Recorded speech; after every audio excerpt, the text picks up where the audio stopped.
I think one of the biggest problems in drones in agriculture right now is that they are not autonomous enough to operate at scale, right? So we are really unlocking the scale challenge first, right? So the impact that has been promised, like drones, that have the impact that drones have promised for agriculture or any use case for that matter, comes from the autonomy, right? So unless you make them autonomous, you can't scale. Unless you can scale, you can't make the impact on a larger level, and especially with the smallholders and the specific terrain challenges that we have in India. So this is really what we are trying to unlock. We are trying to build a natively agricultural solution in terms of drones. Challenge for farmers is not that they're afraid of technology.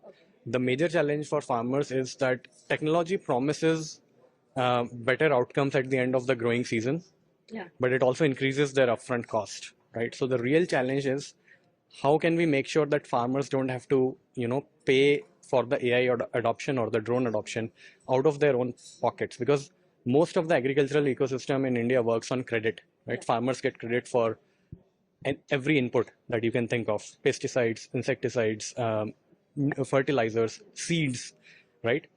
Soil testing, for example. But currently, we have not factored in the use of AI. So once we close the credit gap, we'll see a massive adoption. Farmers want to adopt. Subsidy is already there. It has been there for a number of years. I don't personally believe subsidies can solve these problems. Subsidies are not sustainable in the long run anyway.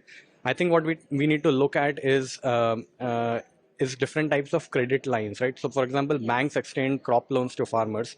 Can we reserve a part of that loan to be only spent into, drones or AI-based interventions?